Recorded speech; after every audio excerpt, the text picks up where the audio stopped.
be alive in this land of ours. Good to drive in this land of ours.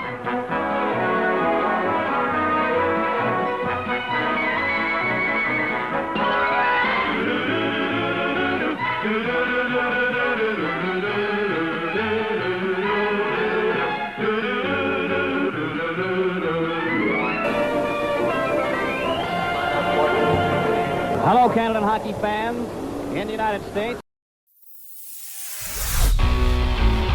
The Hockey Time Machine.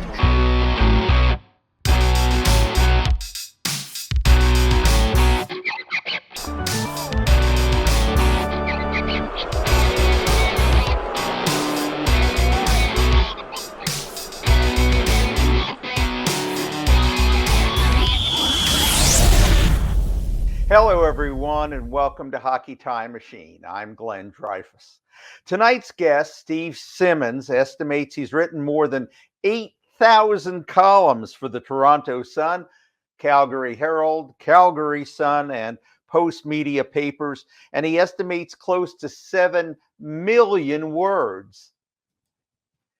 Some of his favorite words have been collected in his newest book, A Lucky Life, and we are lucky because he's going to spend some time sharing stories with us.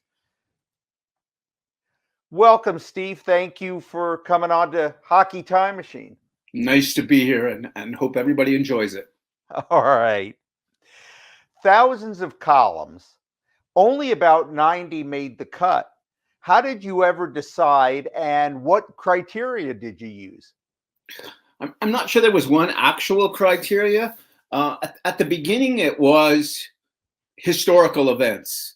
Donovan Bailey winning the 100 meters in Atlanta. Sidney Crosby, scoring the winning goal in the Vancouver Olympics. Kawhi Leonard bouncing the shot that bounced, and the Raptors go on to win the NBA championship. Jose Bautista and the bat flip. So the way this began was a group of friends who aren't in the business were hanging around and talking about things that had happened in our lives. And it was like, where were you when this happened? Where were you when that happened? And then we got around to talking about sports, and it was, where were you when these things happened? And I started thinking to myself, well, I was there when that happened, and I was there when that happened, and I was there when that happened. And all of a sudden it was like, this could make a book, just going back and looking at the things that historically have been central the last 40 years. And then it was like, okay, what do we surround it with?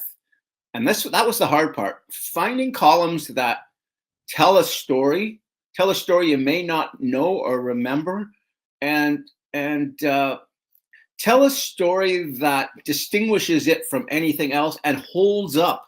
That was really important, holding up after all these years. There were things I look back at and said, oh, I gotta put a column in on this. And then when you looked at it, it was like, wasn't a very good column that day, or didn't hold up 10 years later. Something that you thought at the time was really important wasn't necessarily. So the criteria was historical and stories about people that most people wouldn't remember, and that held up after all these years and held up well. Speaking about history, journalism is sometimes called the first draft of history. And you say as much in the book's introduction, quote, many of the pieces here were written on deadline against a ticking clock. So I wonder, as a columnist, how do you serve two masters, quality and speed, two masters that often don't get along? Well, at one time, we had a little more time than we have now. It's funny, as technology has gotten more complicated, our deadlines have gotten worse. And I've never understood the correlation between those two things. But time-wise, I'll use the Joe Carter home run as an example. Joe Carter hit the home run after midnight. And I got a chance to go down to the Blue Jays clubhouse, interview Carter like everybody else was interviewing him in the mass hysteria that was going on at the time, go back up to the press box, write the column, file it. You didn't have a lot of time to write, but enough time to get 700-800 words written, and go on to the next day. And it made all the editions of the paper.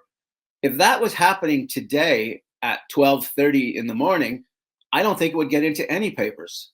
That's just the way the world works now. It's, the deadlines have come back. When the Blue Jays lost that game recently to Seattle 10-9, and it was a 4:00 afternoon game that ended at close to 9, we had trouble making deadline, for our first edition, which is a 10:30, 10:45-ish deadline. And so the pressure has gotten far worse over the years. Time was you had at least a little bit of time to think. I've always thought if I have an hour and a little bit of information, I can do the job. If you don't have that much time, you're in big trouble. For those who don't know, Carter's home run, I think in 92 for the Blue Jays, the series 93. winning 93, the series winning home run. I believe he and Bill Mazeroski are the only ones who've hit series winning walk-off homers. Is that your recollection? That is correct. Joe Carter was an interesting and sometimes difficult man to be around. He wasn't the most popular guy with those of us who do what I do for a living. And so he hits the home run. They win the World Series. I write the column. Everybody does what they do. Papers do what they do. Radio, TV does what they do. And a day or so after that, they have the parade.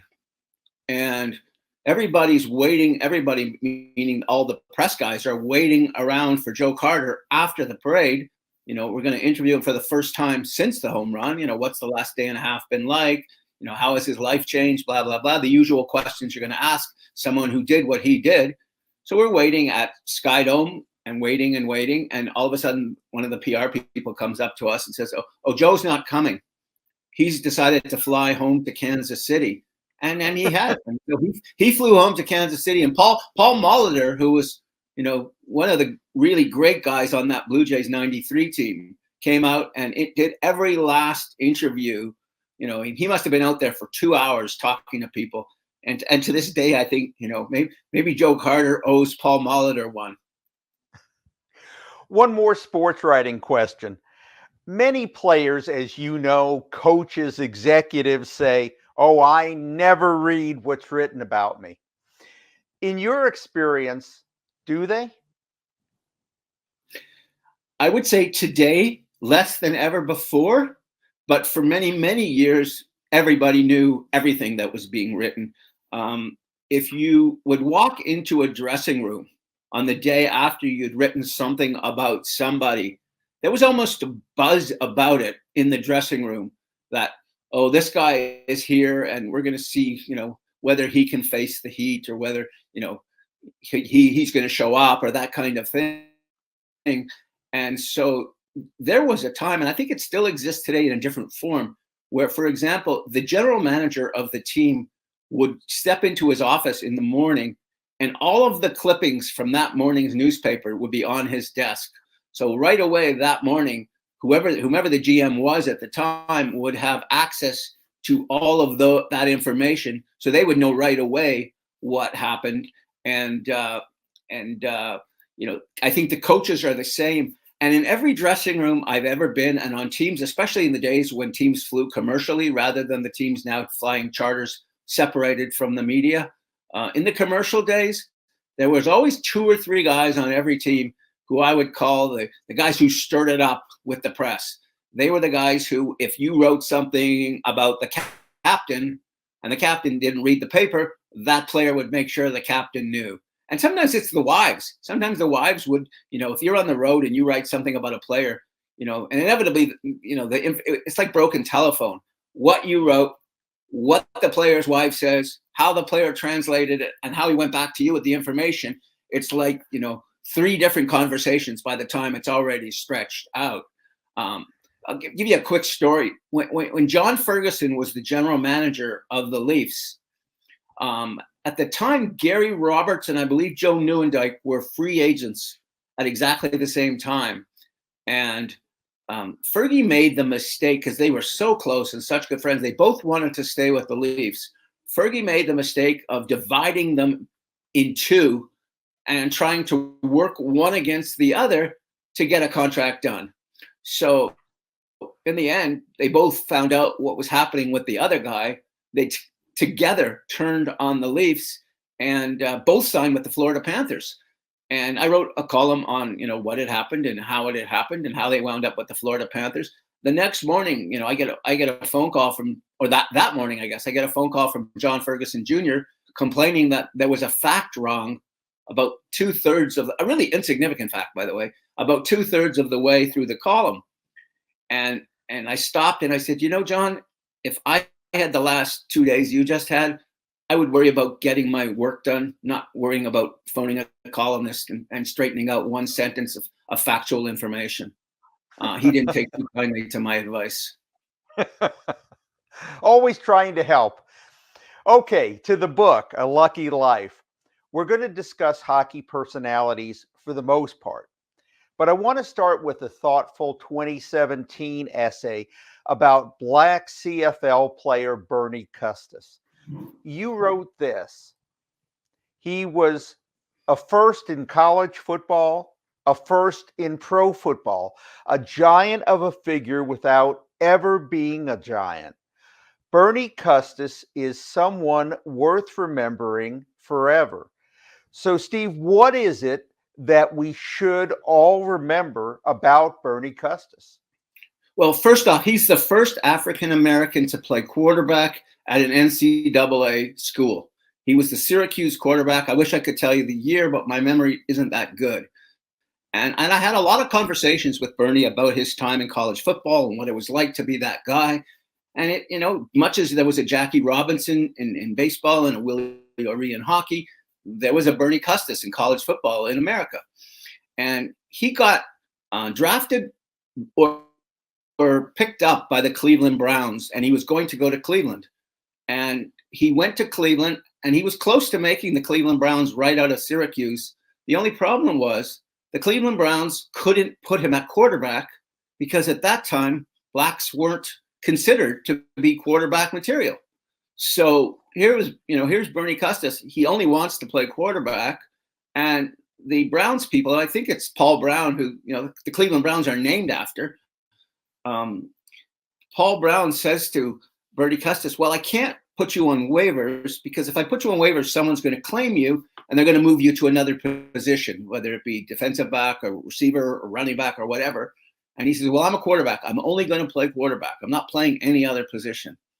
And somehow, those days being different than they are now, the Cleveland Browns and Paul Brown sold Bernie Custis to the Hamilton Tiger Cats of the CFL. Well, you can't sell a player from the NFL to a CFL today. You got to waive them and let them go out and all the usual ways it works. In those days, it was much more of a freer world market-wise. You could sell a player from one league to another, and they did that. They sold the contract of Bernie Custis to the Hamilton Tiger Cats, where he became the starting quarterback and became the first quarterback in pro football history as an African-American to start a professional game with the Hamilton Tiger Cats, and then spent his entire life in the Hamilton area where he coached football and taught school, and I believe was a principal of a school. And there's a school named after him today. So I think it's a really important story about the part the CFL played, and we see it with so many other guys, Warren Moon and Chuck Ely, and so many guys who came to Canada and found a life for themselves and then found a career for themselves, either in the NFL or the CFL. And the CFL was the great leader at that time of giving African Americans opportunities to play quarterback. And Bernie was the first. And if you ever sat and talked to him, he was the most humble man. He was just a joy to be around and to converse with because, I don't know, he just didn't see himself as a hero. I want to add one little thing to this story. When he played at Syracuse, his roommate was a guy you might know the name of. His roommate was named Al Davis, the same Al Davis who goes on to own the Oakland Raiders and whose son to this day owns the Vegas Raiders. And wanted to have Bernie Custis come work for him. Yes, he kept trying to hire Bernie, who by then was settled into Hamilton, by then didn't like flying or traveling, by then was sort of, this is my life and I'm happy with this. But Al Davis, for a lot of his time owning the Oakland Raiders, kept calling on Bernie, we need you down here. Bernie, we want you down here. And Al never forgot his roommate from Syracuse, and they maintained a friendship up until the death of each other. You mentioned that it was a freer market back then, and I think it's fair to say that it was a freer market for the team owners, not a freer market for the players. Well, no, because there was no free agency in any sport at that time. Yeah. Where it was freer in terms of, I guess you could, like today, if you're an NFL player and you want to go to the CFL to play, you can't just go. You have to be waived. There are rules. You have to, someone has to have you on their neg list in order to sign you. In Canada, there are other things involved. It's more complicated as the rules have gotten more complicated. So I'm not going to say freer is probably the wrong use of words, but the rules as such were much, much different back then. And in fact, at one time, I think it was in the 50s, where twice teams from the NFL played teams from the CFL in exhibition games. And, can you imagine that today? That wouldn't, I think the score would be about 100-0 by the end of the first quarter. And that would be it. Just figuring out the Rouge would take 2 or 3 weeks. Yeah. Well, it's funny. The Argos finished first. The Toronto Argonauts finished first last week by beating the Montreal Alouettes on a single point dash rouge at the conclusion of the game. And it was so unusual that the guys doing the play-by-play on television and the people everyone was confused. They didn't know what was going on. They didn't know the game was over. They didn't know they'd gotten a point. Like, it was like, oh, okay. Yep, rouge time. It's a great word. I love the word. I love it anytime I can get it into a story. Yeah, anytime I have a chance to say it, I don't want to pass it up. I wanted to start with the Custis essay because it was thoughtful, and because earlier this month, some believe you showed less sensitivity. Here's some of the 93 words you devoted to former pro Akeem Aliu, who's now chairman of the Hockey Diversity Alliance. Quote, "Those who coached Akeem Aliu must cringe at him talking about what's wrong with hockey, like he would know. By my count, Aliu played for 23 teams. If that was color related, how is it that Wayne Simmons spent just about the same 12 seasons playing in the NHL?"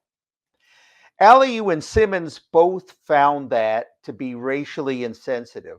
What say you? Well, first off, when you write 8 or 9 million words over a period of a lifetime, in this case, more than 40 years, there are times when you write something and the next day you cringe when you see it, or you're worried about how you worded something. I have no trouble with the sentiment of what I have said here.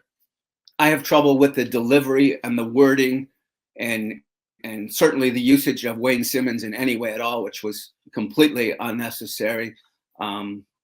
It's one of those things you do, and the minute it comes out, you look at it and you say, "Oh, what have I done?"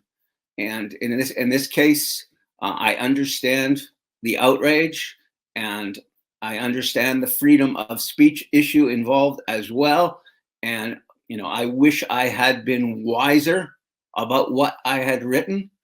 And unfortunately, once the words are out, like broadcast, it's very hard to get them back. What is it that you, on reflection, wish you had said? I would have to have the sentences in front of me with a typewriter. I wish I had said that coaches cringe when they see Akeem in his circumstance. And that maybe should have been all, not anything else. No mention, certainly no mention of Wayne Simmons, who had nothing to do with any of this. And why I did that, I'm still kicking myself over. But the one thing that I've made a career doing is saying what other people won't say, and being, what's the word? I don't. My editor calls it flying close to the sun. And he says when you fly close to the sun, sometimes you get burnt. And he was not referring to the newspaper. Steve In this case, I Simmons. flew too close and I got burnt. My only other follow-up to that before we move on is with Aliu, like with Colin Kaepernick in the NFL, is it possible that because he spoke out, some people didn't like that? They want, as a conservative commentator said a while back, they want LeBron James to just dribble, but he wanted to bring to light things that were important to him. Is there some validity in the point of view that it's time to speak up about issues that are important and use the platform that you have?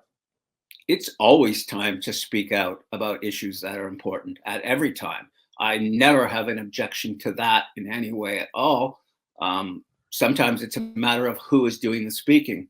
And again, I'm not sure this is the best forum to sort of further investigate what we're talking about here, but this has zero to do with Colin Kaepernick or his situation or his circumstances. I have a view. It's based on, I don't ever have an opinion that's not based on a lot of information and a lot of facts. That's where I'll leave it. All right, I won't ask you to comment on this, but I brought it up just because sometimes whether players are given spots on rosters or dropped from rosters isn't always about their talent.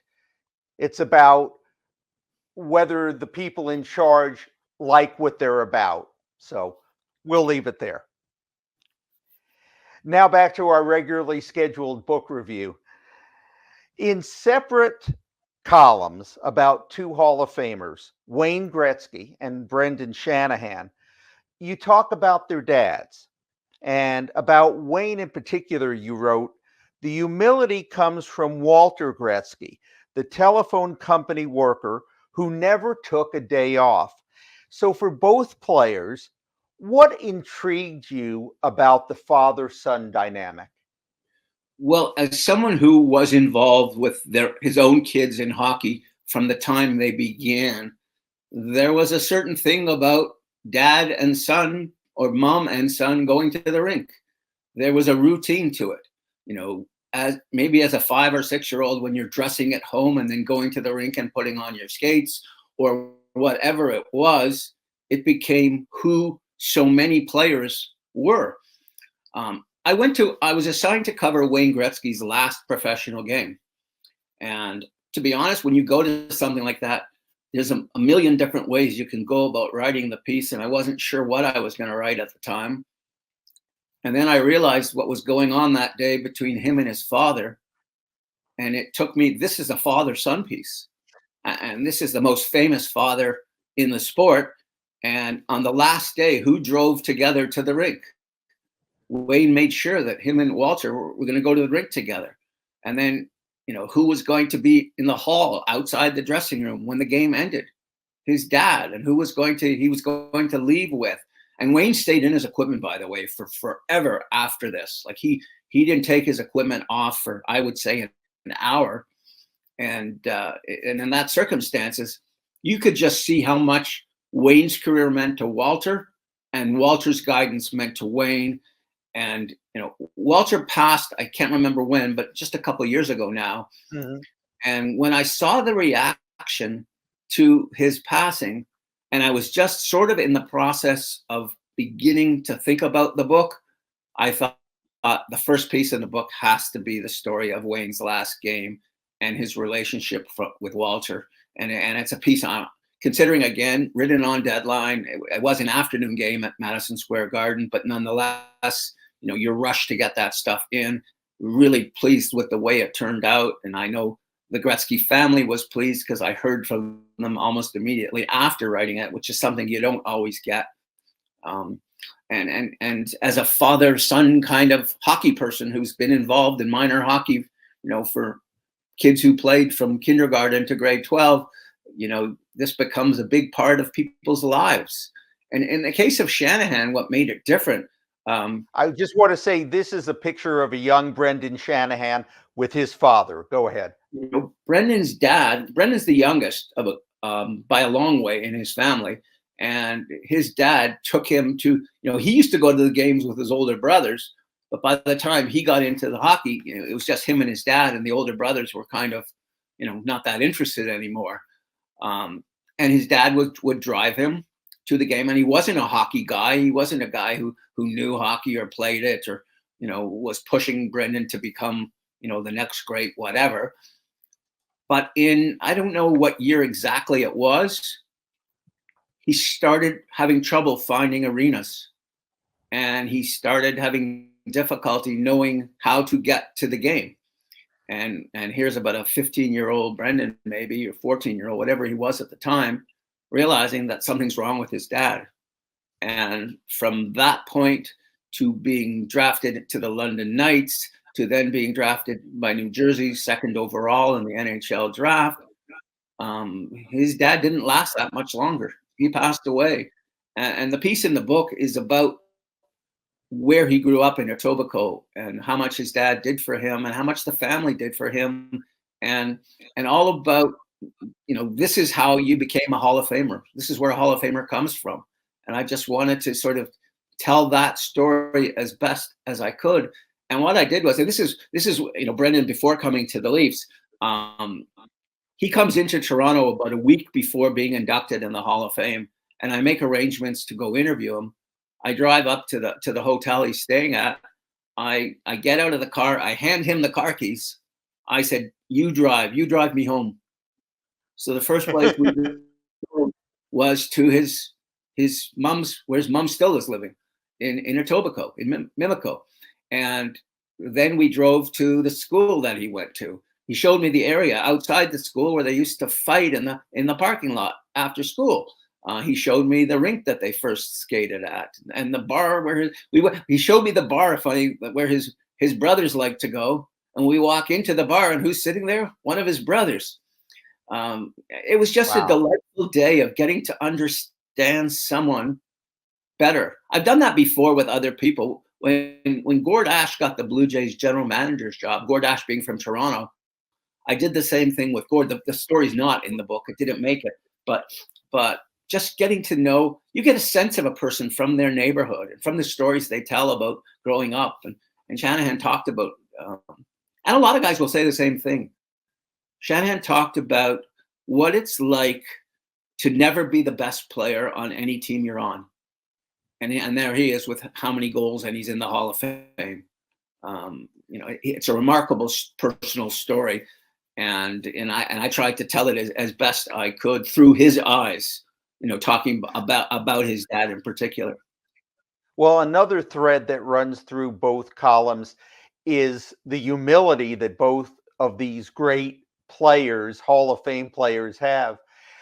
I want to mention one other Gretzky-related column of yours. You say, quote, "There are more similarities between the NFL's Tom Brady and Gretzky than anyone could possibly imagine. Since you're a self-professed list guy, what's the list?" Well, I'm not sure I would do it as a list. Start with the bodies. When Wayne Gretzky took off his shirt, he looked like the little kid in the next door's pool. Like, there was no muscles on his arms. There was no muscles on his shoulders.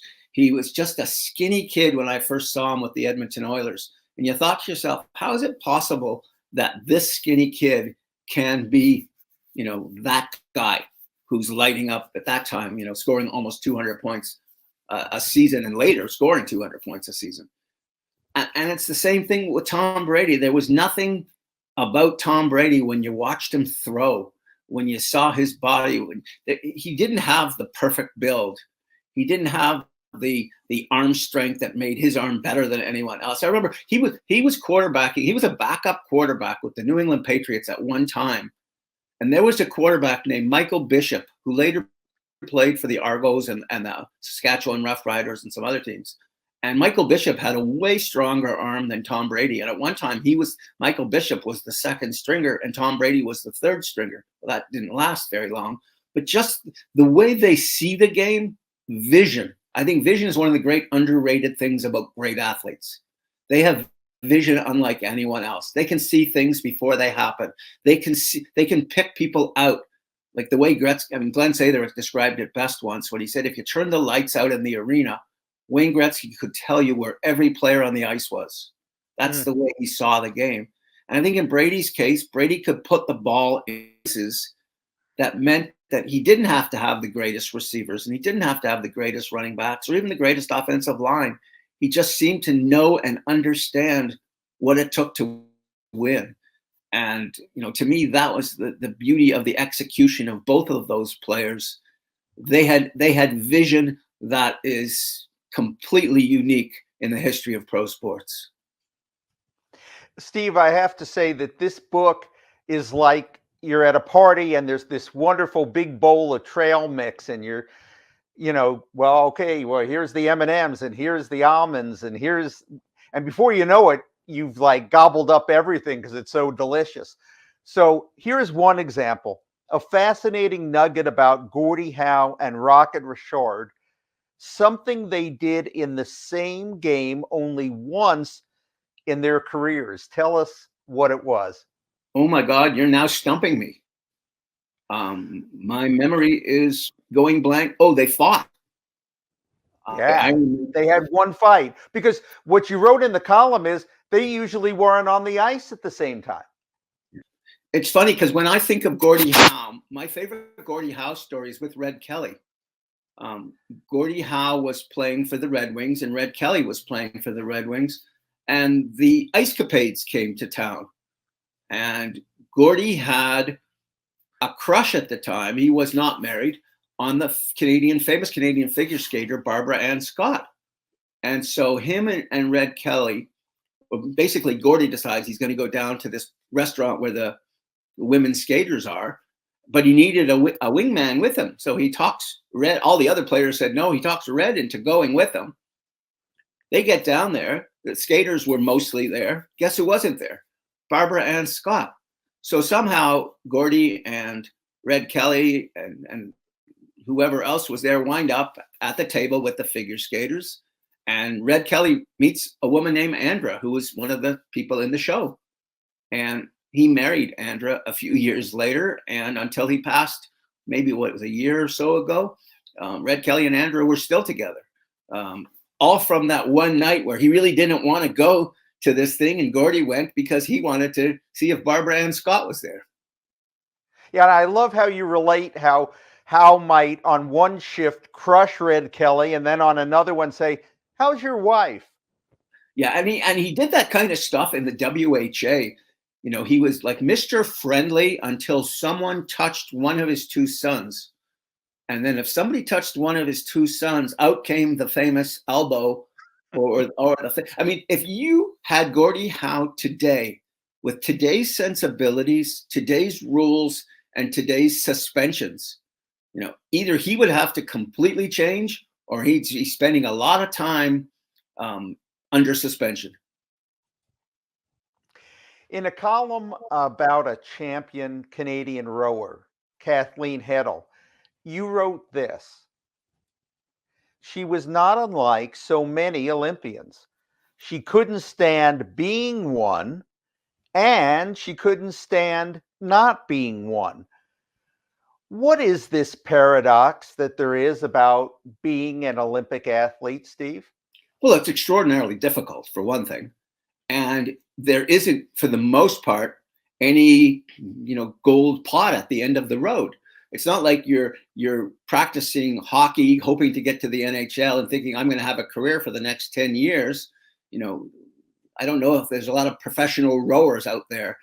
And so Kathleen Heddle, who was a desperately shy woman, was in a pair with a Canadian named Marnie McBean, quite a famous Canadian. And Marnie McBean was the outgoing one who, did all the interviews and smiled for the cameras and did everything that needed to be done.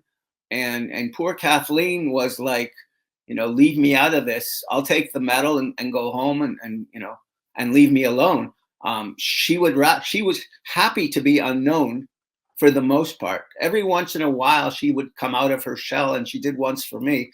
But for she was, as I refer to her in the book, she was the Canadian medal great that nobody knew, and that's why I wanted that story in the book. But you have found that she's not alone in terms of wanting desperately to be in the Olympics, but in some ways hating the experience. Well, think of what it's like. I'll use rowers, for example. Think of what it's like to be a rower.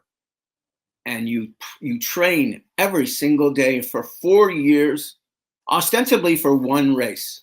Or if you're in more than one, you're fortunate. But say you're one event person. So you've trained 4 years, and training for rowing is painful. Like, it is painfully difficult. So you've trained 4 years for one event, and it could be over in a minute and a half. I remember, I forget the Olympics it was, but there was a speed skater named Jeremy Wotherspoon, who had trained 4 years for the Olympics and then had a false start, and his Olympics were over, and that's it. So you're putting in all this time, you're making zero money.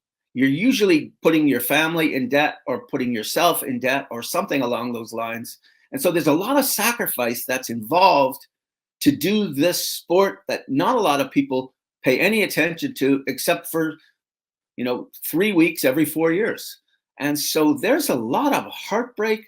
And what we found out in just recent years, how many people have difficulties after the games, with eating disorders, with depression, with different issues, financially, certainly. Because how many sports can you actually turn that medal into money? Or even if there's no medal, say you were 6th place in the 1500 in track, which is maybe one of the hardest events in the world. And you've been training for 8 years, and this is your second Olympics, and now it's over, and you're 28 years old. It's like, the world begins now for me. What do I do? What's my job? And I think there's a lot of that happens with the amateur athletes. And unfortunately, the Canadian Olympic Committee has a lot of money, and I don't think they give nearly enough to the athletes that participate in the games. They take in a lot for TV rights and that kind of thing. I think the athlete of today, and really the athlete, for the last 50 or more years, deserves to be paid a lot more to be an Olympian than they get now. Boxing has been a passion of yours. In fact, you wrote about Muhammad Ali. Framed posters of Ali are still on the wall of my office and my children's bedrooms.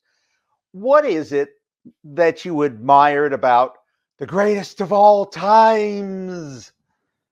He was the most compelling athlete of my life. Not only was he terrific at what he did at a time when heavyweight boxing really mattered, he was the most entertaining.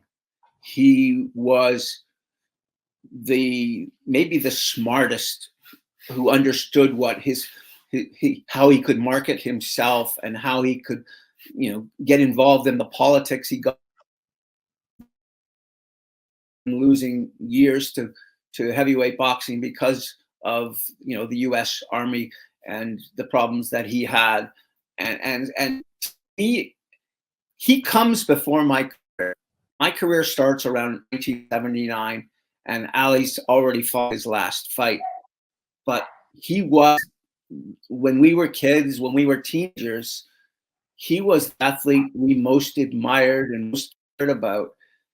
And if you look at the number of books written today, the number of movies that have been made, anything like, there's no other athlete that compares for how many books, how many movies, and all that kind of thing. It's remarkable. And I remember he passed away on a Friday night. It was very close to deadline when he passed away, and I got a call asking if I could write something quickly for the Vancouver paper. I was in Toronto, for the Vancouver paper, because they could still get it in with the 3-hour difference. And so off the top of my head, I just pounded away something and then went to bed thinking, what am I going to do tomorrow? And before I even started, the next day I got a phone call from my boss, and he said, "You're writing Ali, right?" And I said, "Yes." It was a Saturday. He said, and I said, as I always ask, "How long do you want this piece?" And he said, "Just keep writing until you're finished." I said, "What do you mean?" He said, "No, just keep writing until you're finished." The piece ran 11 pages in the Toronto Sun. The Wow. most pieces I write run one. And so it took in so many feelings. But I got to tell you a story that's in the piece I wrote on Ali.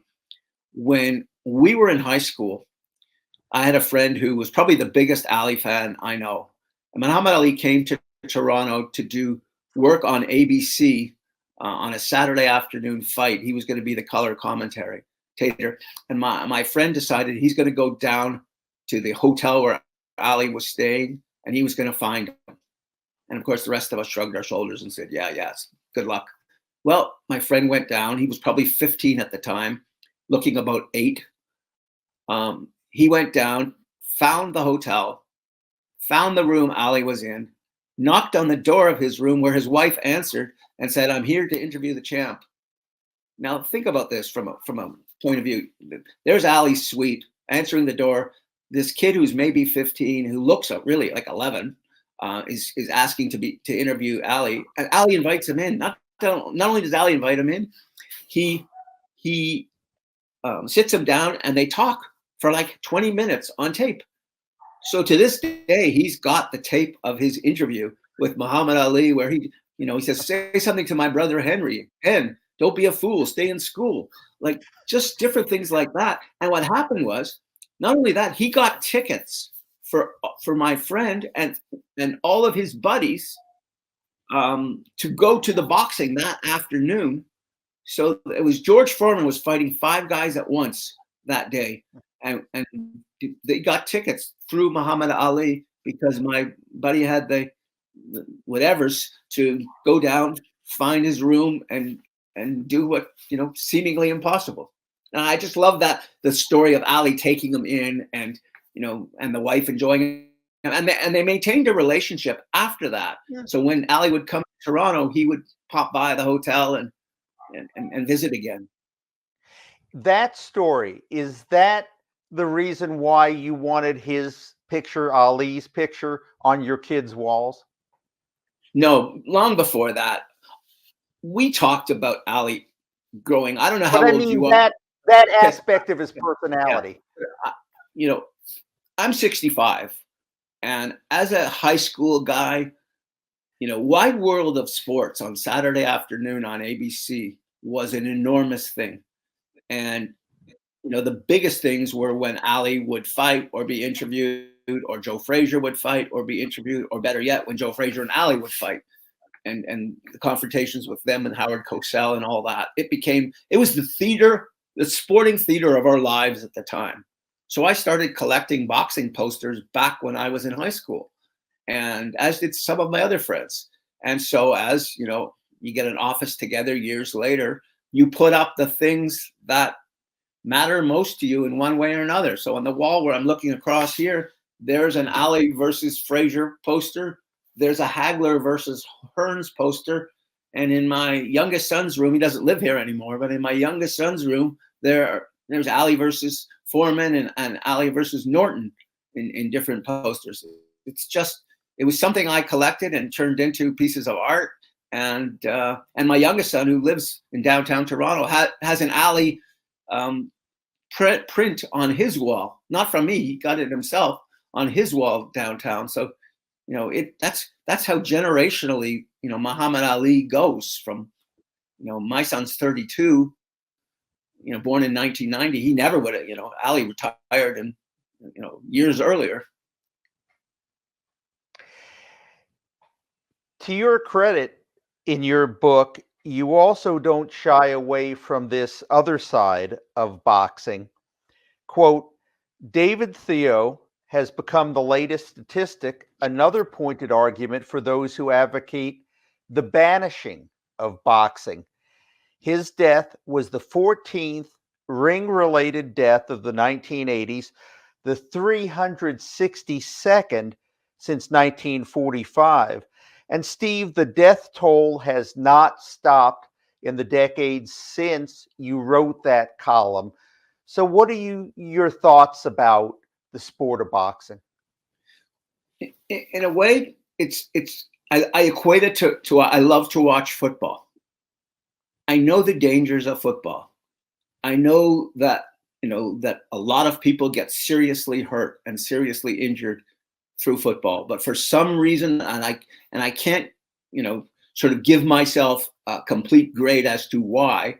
I love to watch football, and it's no different. I love to watch boxing, and I know sometimes people get seriously injured in this in the fight game.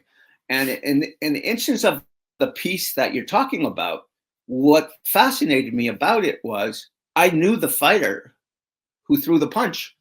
He was a Toronto fighter at one time named Terrence Alley, and I had a phone number for him, and I called him about a week after his fight in France took place. And what I wanted to find out is, what is it like to be someone in your sport who kills someone? And that's kind of what the piece is about. It's not so much my view on, banning boxing or whether boxing should be around, but it was the viewpoint of the fighter who had knocked out a guy in the ring like he's supposed to do, except the guy he knocked out never got up. And he didn't die that night. He died a few days later. And it was just the sort of story of, he found out, if you want to know the truth, he found out he was on a bus going to train in New Jersey, I believe. And he picked up the New York Daily News, and he opens up the thing. And in the New York Daily News is a little item that David Theo had died. And David Theo was the guy who Terrence Alley had fought in France. And it was just more the story of, how do you justify as a fighter going on after this happens in your life? And I'm pretty pleased with how that story was told. The book contains stories about violence in hockey, too. You followed up on Steve Moore 3 years after what you called, quote, the cowardly attack by Todd Bertuzzi. How do you get people like Moore, who seldom did interviews, to open up to you? It wasn't easy. I got to know Steve Moore's brother when he played for the Leafs. And so Dominic and I had a very good relationship. And through Dominic, I met the dad, Jack Moore. And Jack Moore and I developed a good relationship.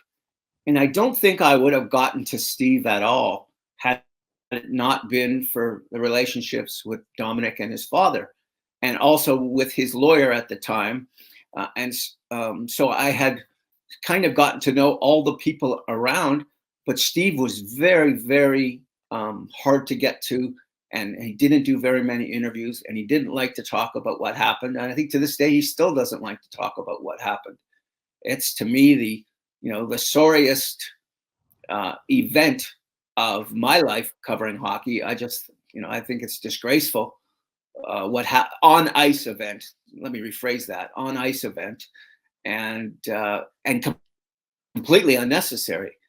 And so it was hard to talk to him, because you knew he wasn't going to play again, but he couldn't convince himself of that. And he needed to go to practice every day and work out every day and hope that the next day, he wouldn't have headaches, and the next day he wouldn't be dizzy, and the next day there would be changes. And he was hopeful, and he pushed for I don't know how many years to try and make it back. And one of the, I don't know if disgraceful is the right word, but one of the really disappointing aspects of what happened to Steve Moore was that he really didn't get much support from the NHL, and he really didn't get much support from the NHLPA, and he didn't get nearly the kind of, although we don't know what he got in the lawsuit, because those numbers have never come out. But I don't know if he ever got the kind of money that would have got him 3 or 4 years in the NHL. And to this day, I believe he still struggles with many of the same issues that he struggled with, after he finally sort of was able to get out of